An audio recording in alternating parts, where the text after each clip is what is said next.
Hello, everyone. It's Shane Conto, your Wasteland reviewer, and welcome to the Streaming Wasteland here on the SPM Crew Podcasting Network.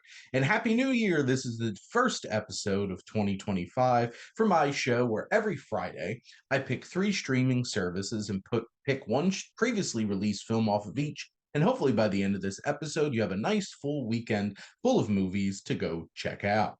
And this week, I'm going to be talking about Amazon Prime Video, Paramount Plus, and Max. And we're going old school with some of these, and we're going to do a bit of carryover from the holiday season as I highlight on Amazon Prime Video 1946 Frank Capra's classic It's a Wonderful Life. And this is indeed a film that gets played on loop on television for the holiday season, and this Capra film is just as Capra as it's ever going to be. And we have the story of George Bailey, who is a young man played by Jimmy Stewart, who, wants to get out of his small hometown and keeps being brought back in as he steps up and tries to do good by his community, running a savings and loan. And this film tells the story of his life, and it's all through angels.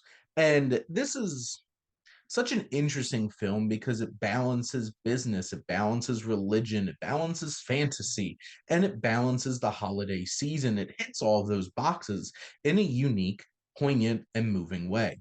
This whole entire story of Clarence, this angel who's trying to get his wings, played by Henry Travers, listens to a fellow angel telling him the story of George Bailey. And we go through George's life and all the trials and tribulations of his life and everything that has happened to him. And it's a moving drama.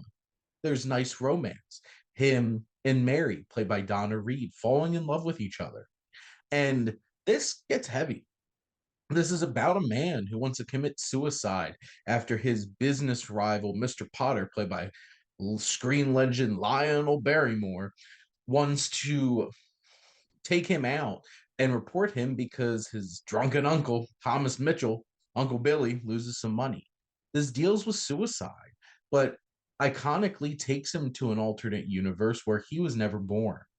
And this is a film that's balancing faith, it's balancing what good business ethics are, romance, what it means to be an honorable human being, and the impact that we make on the lives around us. And we sit there and think, would anybody miss us? This is that story, and it's moving, it's poignant. This film is funny, it's hilarious, it's dark, it's dramatic, and it has so many great moments throughout.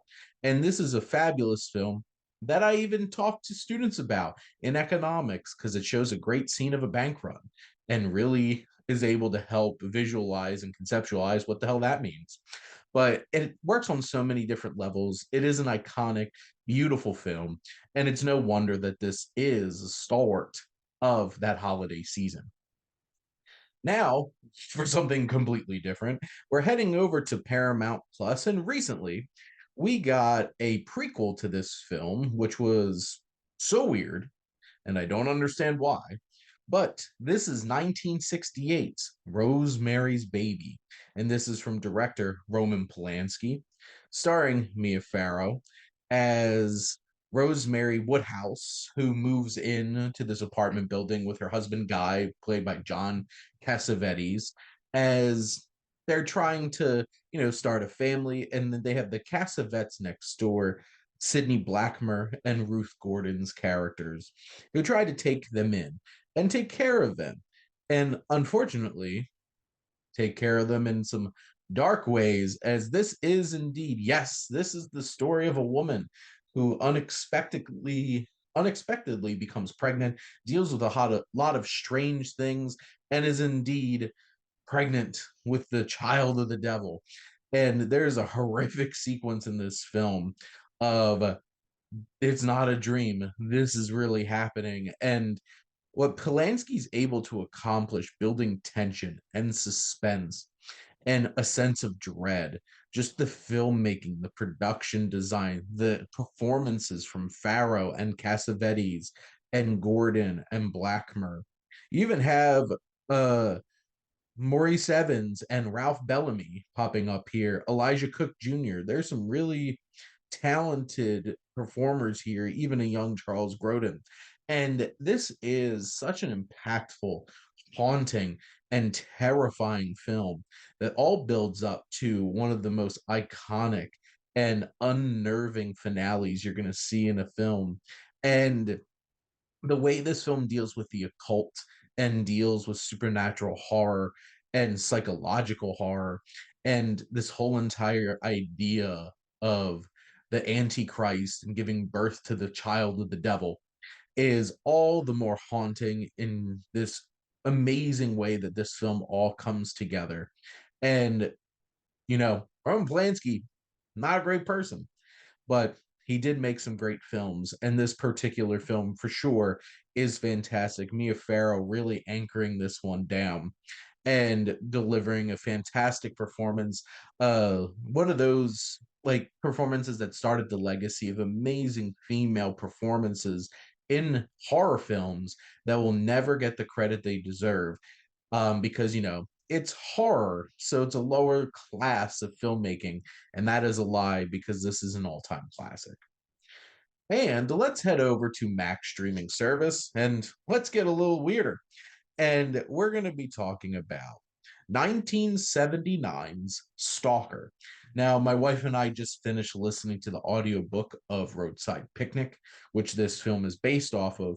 But this film is most known for being one of the few films that legendary Russian filmmaker Andrei Tarkovsky created, this sci-fi journey adventure into this strange place. This film is such a fascinating concept, this idea that some alien zones have appeared on earth, and you have these professionals, these stalkers, who wind up taking people into these places and navigating them. And you have Alexander Dayanovsky, who plays our stalker, who brings a writer and a professor into this place. And this film deals with some deep, thought provoking, philosophical discussions. It is a very intellectual and just all around high brow science fiction film, similar to Tarkovsky's own Solaris. This does not make it easy for you. It is a fascinating film, though, visually, as we see our world in this desaturated, disturbing kind of grayish brown. And then you get into the zone and there's a richness.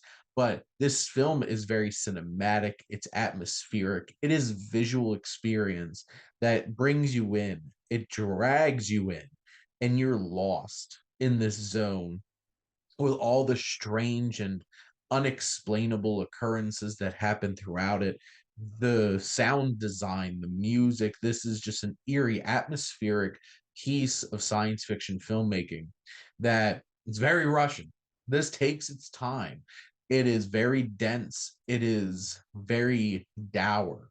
This is not a film that's like this happy go lucky, fun kind of film. It is a haunting experience. It is an eerie experience, and it's thought provoking in the way that it explores these themes all through philosophical discussion.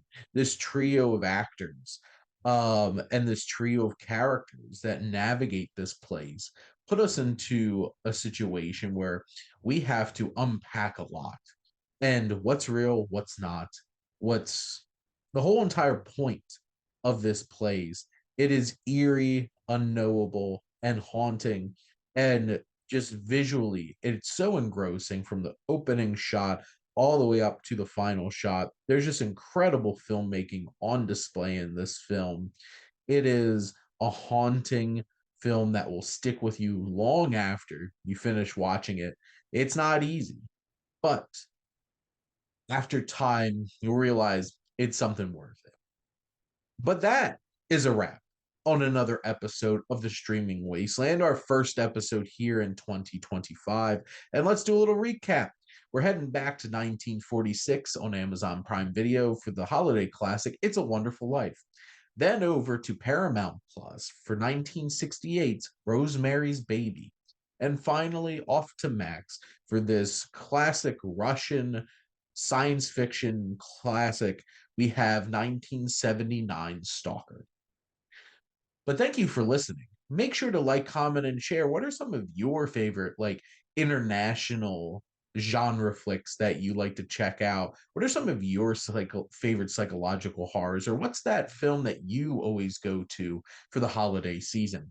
Make sure to follow or subscribe wherever you listen to your podcast. The SPM Crew Podcasting Network is a wonderful place full of awesome content, whether it's about television, film, sports, music, physical media, comics, or just talking about life. A lot of great shows for you. And if you like our logo, go check out HiFlyer Creative for all of your digital marketing needs. But most importantly, thank you as always for tuning in and supporting the Streaming Wasteland here on the SPDM Crew Podcasting Network.